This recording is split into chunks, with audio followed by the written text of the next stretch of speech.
looked into the fierce culture wars that have been playing out at Amherst Regional Middle School in Massachusetts. And man, has it been a nightmare. So it's tearing teachers, administrators, students, and parents apart. And it really has to do with identitarianism and which group in the hierarchy should be cared for the most. Who's the bigger victim in the state of Massachusetts, right? Who's the bigger victim? When the evil white man is not there no more, who's the bigger victim, right? That's what they mean. What happens when you're too woke? When you're too woke, when you're trying to make everybody a victim, every identity a victim, what happens? It backfires on the liberals and the woke. And now it's causing a big old problem in the school in Massachusetts. A liberal bastion state, a deep blue state. And of course, that leads to conflict. So here's a little background about the school itself. Just over 12% of the city's residents are Black or Hispanic. About 70% are white and roughly 13% are Asian. So those are the demographics in that area, in that school district. But the public school district is more racially diverse than the wider community. About a quarter of students are Black or Hispanic, in part because of the number of white and Asian families that opt for private or charter schools. So the white and Asian students are going to private or charter schools. They're focusing on academics. Then you look at this public school and they're riddled with culture war nonsense, okay? And so basically you have the blacks and the browns fighting over culture, fighting over the school, fighting in the school. Not physically, but fighting basically who's the bigger victim. Is it the black people? Is it the brown people? And then, of course, you're gonna have the identifiers. Because of that culture war nonsense, you have various groups basically at war with one another because their interests are in conflict with one another. So, and I should note that this is a very liberal area of the country. And so, go ahead, Jake. There's identity politics that is played on the left. And this story is a really interesting intersection where those identity politics clash. Yes. And then people don't know what to do because they're making decisions not based on logic or facts, but based on identity. And that's what gets to the absurdity of sometimes the extreme left and what it has resulted in.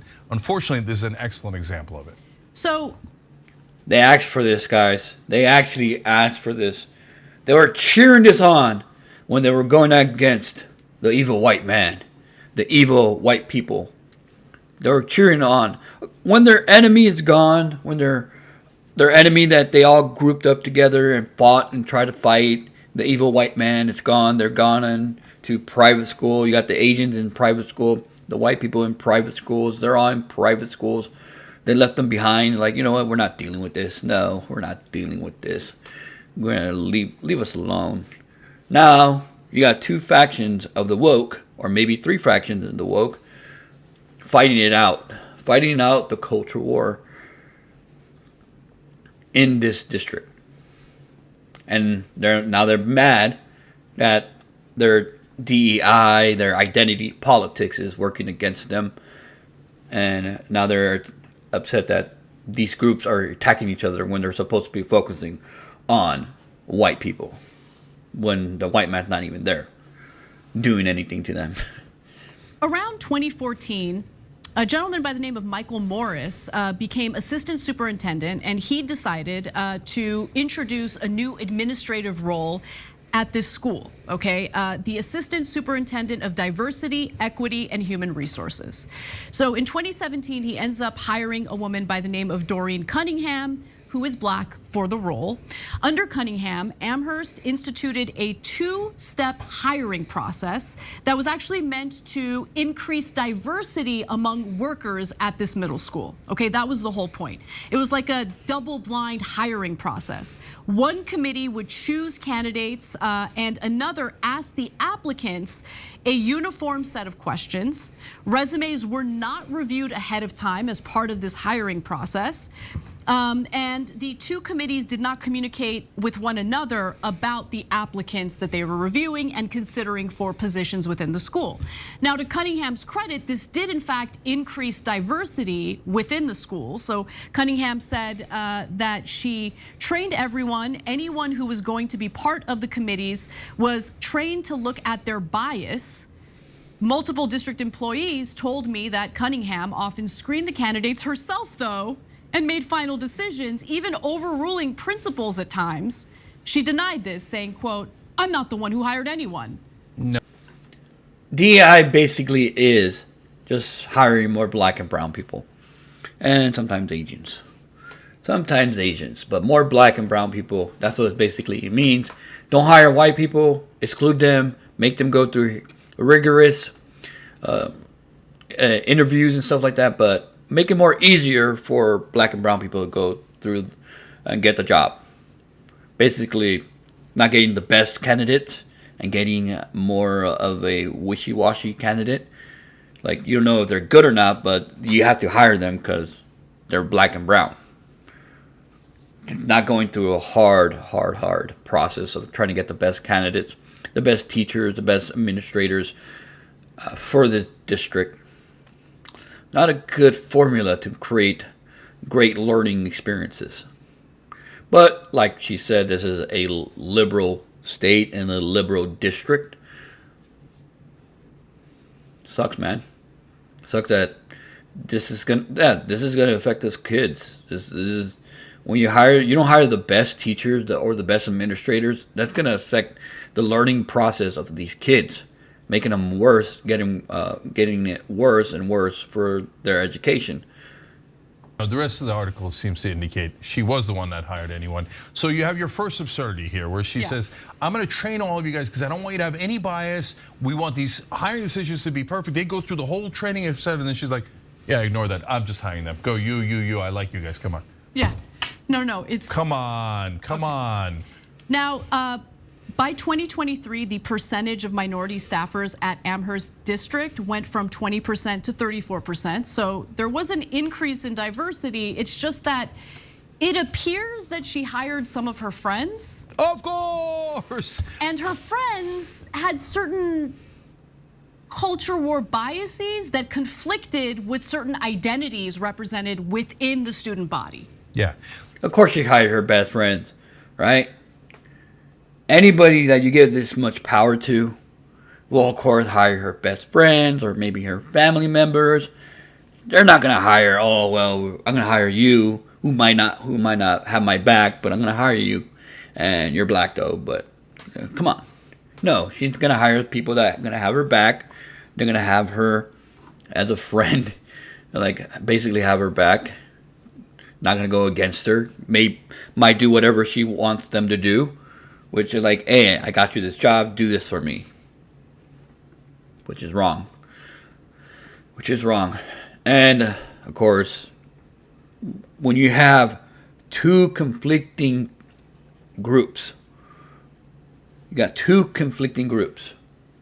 identifiers, which you just mentioned, basically mean the trans people, and the people that she hired, which is black and brown friends, black and Latinos. Of course, that group, especially Latinos, are rigorously hardcore, not rigorously, but hardcore religious. Black people too, and of course, they're not going to agree with the trans. When your enemy is no longer there, when the evil white man is no longer there, and you're trying to be the bigger victim, of course you're going to go after each other. You're going to eat each other out. You got the religious. Her friends some will be religious, and they went after, of course, the trannies, the trans. That's what she's going to say. That's what she basically said. That they're fighting a culture war between the trans and the blacks and the browns. It's woke against woke.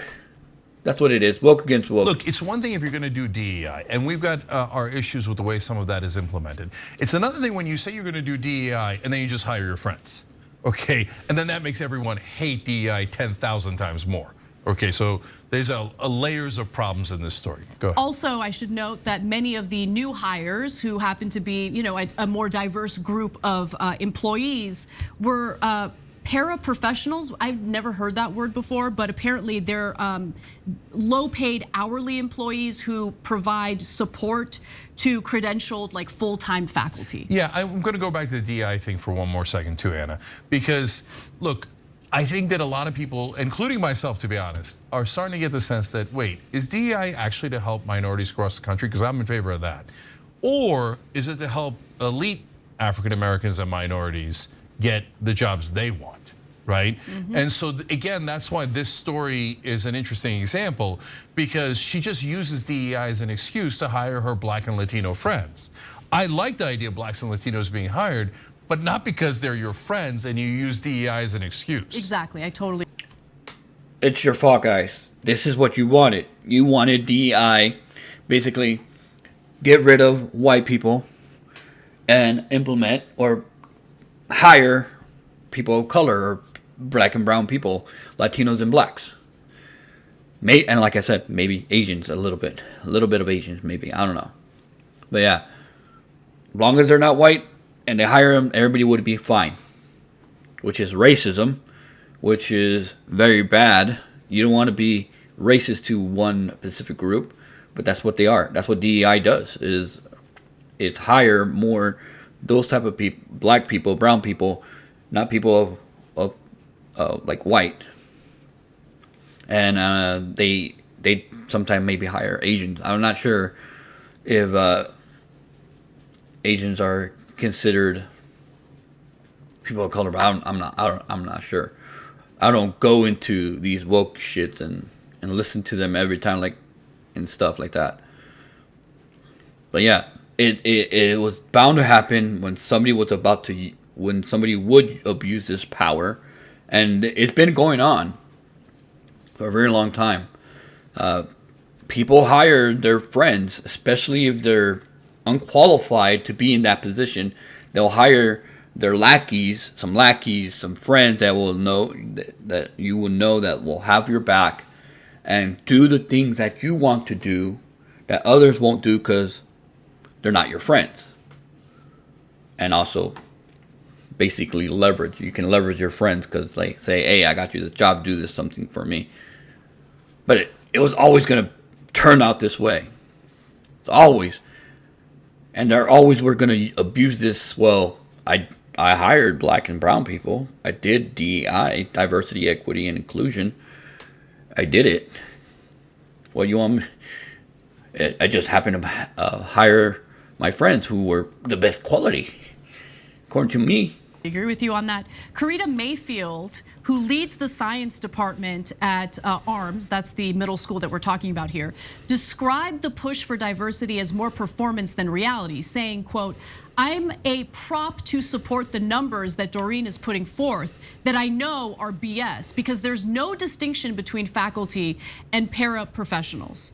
Now, Cunningham has responded to the critique by arguing that people are racist and that they're afraid of black women in leadership roles. She was, by the way, placed on leave last May, and her employment was eventually terminated in October. She has filed a discrimination complaint against the district after they let her go. Now, of course, dude, of course. Like Ken Trank says, of course. But yeah, of course. If she's done something bad, she's going to use her race to say, well, you can't criticize me because I'm black. She's going to use the race card against anybody that criticizes her. Well, you don't like what I'm doing because I'm black, or you don't like who I'm hiring because they're black or brown. You're racist. You're a racist. They're going to use the race card. They're going to use it. You hire a DEI, she was a DEI hire who was hiring DEI employees, and people are upset, and then she uses a race card. Don't hire these people. Don't hire these people. That's what I would suggest. Don't hire these people. Get rid of DEI. Get rid of it. Now, there was also 2 religious employees that she had hired, right? And those religious employees ended up getting investigated due to their treatment of transgender students. So one of those employees was Hector Santos, Latino, and Delinda Dykes, who is Black. Again, deeply religious, did not seem to respect the transgender students. Both were perceived as close with Cunningham. They were seen constantly conversing with Cunningham around the campus. Now, many people allege that both Dykes and Santos brought religion into the school. Dykes told colleagues that she would pray for them, or if they were facing some dilemma, ask if they had prayed on it. According to a Title IX investigation, Santos brought up the Bible and Jesus when speaking with students. And again, they weren't very friendly to transgender students. A cartoon that Santos had shared on Facebook showed a hand with stigmata protecting 2 children from a downpour of rainbow-colored paint, along with the text in Spanish that read, "If my 4-year-old son tells me that he wants to dress up as a princess, I will tell him no, because he was born a boy and boys are princes." So, see, called it. She said it. We called it. I called it.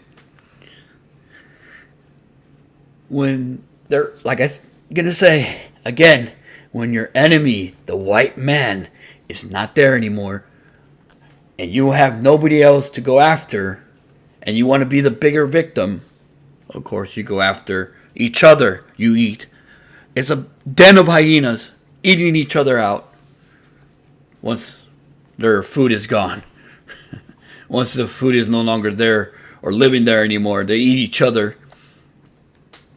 And that's what's happening right now. That is what's happening. Once the white man, the evil white man, the evil demon white man, it's gone. The evil white man is gone. They go after each other. And they try to make themselves the bigger victim. They try to make themselves the bigger victim. It's the victim Olympics. That's what that is. I'm a bigger victim because I'm brown. I'm a bigger victim because I'm black. And what this country did to me. I'm a bigger victim because I'm a trans and they hate trans people. Who are they going to defend? When you make everybody a victim and then you got to now pick and choose who's the super victim, who's the cape of victims, that's not good. That's not good on your side. I'm over here laughing, guys. I'm over here laughing because it's funny because this is what they wanted. This is the type of environment that they wanted. This is the type of world that they wanted where everybody is a victim until nobody's a victim. Until nobody's a victim. But yeah, everybody's a victim. If every white person left this country, I wonder who they'll attack. And we now know who they'll attack, and that is themselves. They're going to eat each other out. You're going to have the browns attacking the blacks who are saying, well, I'm a bigger victim because this is what this country did to me. And the browns saying, well, they're trying to keep me and send me back to my country. And then you have the identifiers, the trans, like, well, I am the victim because they don't like me. All of y'all don't like me. It's an endless cycle of victims, and I'm enjoying it. I'm enjoying them attacking each other, man. This is amazing. This is amazing. This is what they wanted. This is the world that they wanted, and now it's happening, and now they're whining and bitching about it. Whining and bitching about these people, these group of people, these victims attacking each other. And it's amazing. It is really amazing. Let us know what your thoughts are in the comments down below. Make sure to smash that like button, subscribe to your channel, and share the video. And I'll see you on the next one. I will see you on the next video. Peace out.